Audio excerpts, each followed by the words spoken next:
তো হ্যালো বন্ধুরা, তো নিয়ে চলে আসলাম আরও একটি নতুন ভিডিও নিয়ে। তো আমার প্রথমে এই যে আমার রুমে ঢুকতে গেলেই এই একটি রুমে একটি সুন্দর ফুল আঁকার এই ফুলটা গেছে তোমাদের ভাইয়া।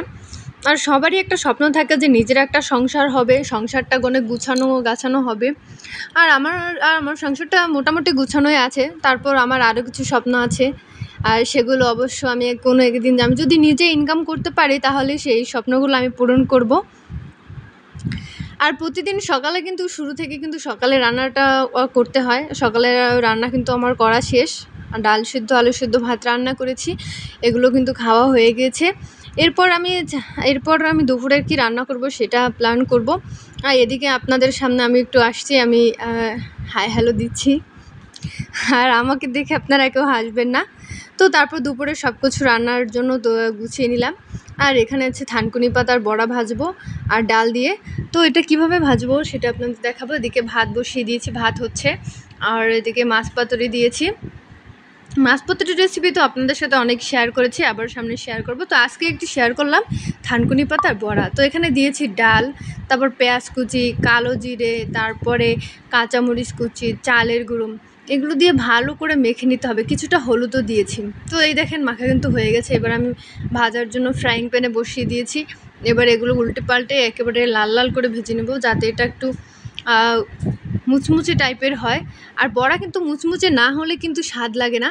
আর এই বড়াটা কিন্তু গরম গরম খাওয়ার জন্যই ভেজেছি।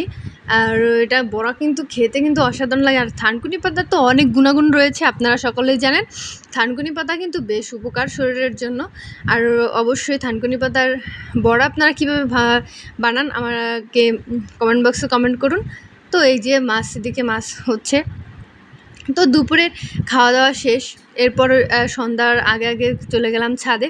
আর ছাদ থেকে তো প্রকৃতিটা দেখতে তো অনেক সুন্দর লাগে। সারাদিনে তেমন একটা ছাদে যাওয়া হয় না, এই সন্ধ্যার আগ মুহূর্তে যাওয়া হয়, কারণ তখন পরিবেশটা অনেক ঠান্ডা থাকে। তো আমি আর আমার শাশুড়ি মা চলে গিয়েছি ছাদে। আমরা ছাদে গল্প করছি আর হাওয়া খাচ্ছি, বাতাস খাচ্ছি শুধু। আর ছাদে কিন্তু অনেক গাছ আছে। তো এই গাছ নিয়ে আমি একদিন আপনাদের সাথে ভিডিও বানাবো। আর এখানে অনেক সুন্দর করে আঁকা আছে। এই আঁকাগুলো তো আপনাদের আমার হাজব্যান্ড এঁকেছে। তো এদিকে সূর্য মামা কিন্তু এখন পর্যন্ত অস্ত যায়নি। তো এদিকে এখন দোলনায় বসে দোল খাচ্ছে আমার শাশুড়ি মা। এরপর আমিও উঠে পড়লাম। আমি আর আমার শাশুড়ি মা কিন্তু একসাথে বসেই দোল খাই। আর আমরা বিকেলে অনেক গল্প করি দুজনে মিলে। তো আপনাদের সাথে আরেকদিন আমি গল্প শেয়ার করব। তো এরপরে সন্ধ্যা হয়ে গেল, আর ফ্রিজে ছিল আইসক্রিম। তারপর আমি একটা আইসক্রিম নামিয়ে খেয়ে ফেললাম।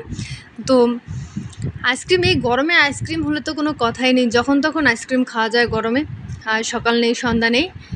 আর আজকের ভিডিওটা কিন্তু এ পর্যন্তই। আর আমার ভিডিওটি আপনাদের কেমন লাগলো কমেন্ট বক্সে অবশ্যই জানাবেন, আর আমার পাশে থাকবেন। টাটা।